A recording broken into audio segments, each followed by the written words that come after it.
కృష్ణదేవరాయలు గారిని అడుగుతున్నాను, రేపో ఎల్లుండో ఇది కూడా మాట్లాడండి. ఇన్కమ్ ట్యాక్స్ తాకీదులు ఎవరికి ఇచ్చారు? మీ గౌరవ నారా చంద్రబాబు నాయుడు గారికి ఇన్కమ్ ట్యాక్స్ ఇచ్చినటువంటి తాకీదు ఇది. ఈ కట్ట, ఈ పుస్తకం ఇది ఒక పేజీ కాదు ఇది.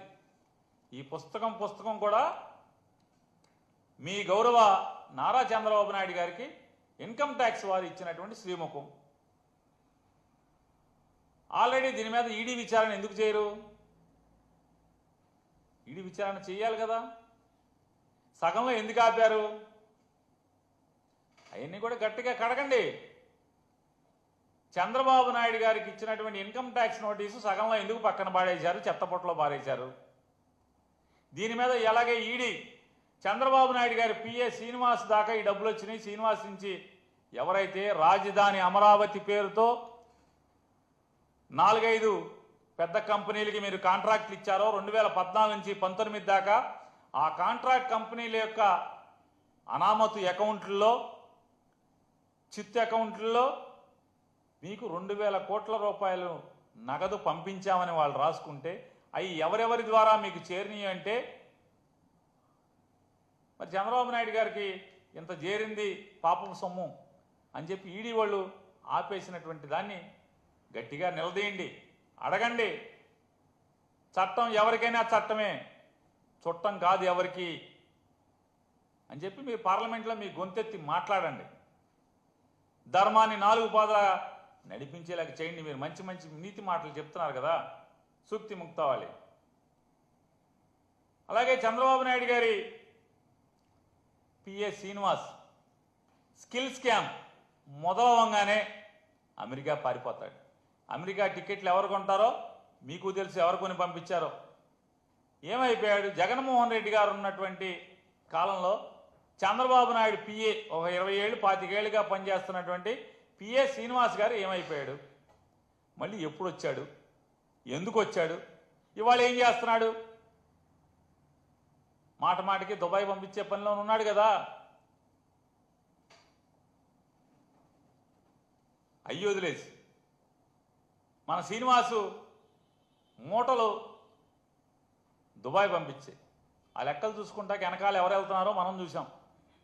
ఆ పేరుతో ఈ పేరుతో ఏది పరిశ్రమలు తెస్తామనే పేరుతో ఊరికే వెళ్తాం, ఊరికే తిరిగి రావటం. కానీ దారిలో దుబాయ్లో ఆగుతారు.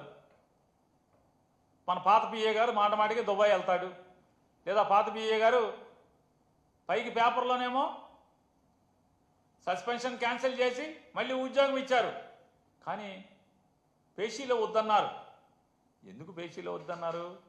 ఈ దుబాయ్ మూటలు దుబాయ్ చేర్చాలి కాబట్టి పేషీలో అక్కర్లేదు.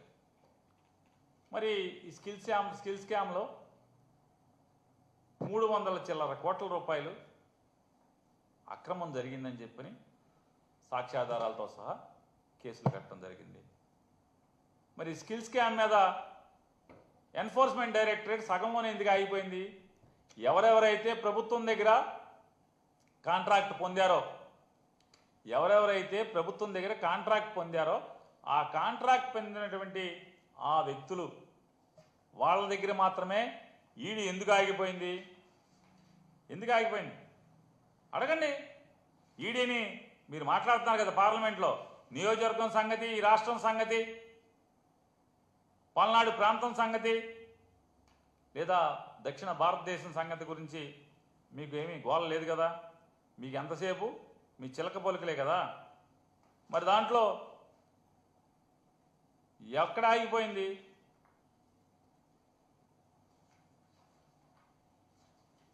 స్కిల్ స్కామ్లో ఎవరెవరైతే పాపాలు చేశారో, ఎవరెవరైతే ఈ రాష్ట్రానికి వెలుపల ఉన్న వాళ్ళు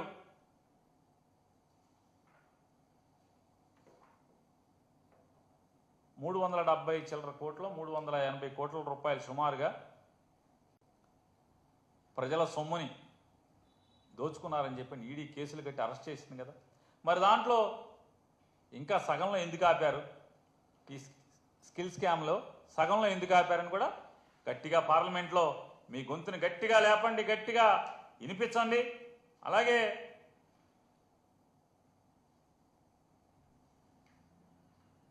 కృష్ణదేవరాయలు గారు ఇవాళ మీరు చాలా పద్ధతిగా మాట్లాడుతున్నట్టుగా చెప్తున్నారు కదా. ఎక్సైజ్ శాఖలో ఎవరైతే ఎండీగా పనిచేసినటువంటి వాసుదేవ్ రెడ్డి గారు ఉన్నారో, వాసుదేవ్ రెడ్డి గారు 3 సార్లు కోర్టులో పిటిషన్ దాఖలు చేశారు. అయ్యా, నన్ను పోలీసు వారు వేధిస్తున్నారు, భయపెడుతున్నారు, భయభ్రాంతులకు గురి చేస్తున్నారు, నన్ను బెదిరిస్తున్నారు, 164 జడ్జి గారి ముందు వాంగ్మూలం ఇమ్మని చెప్పని,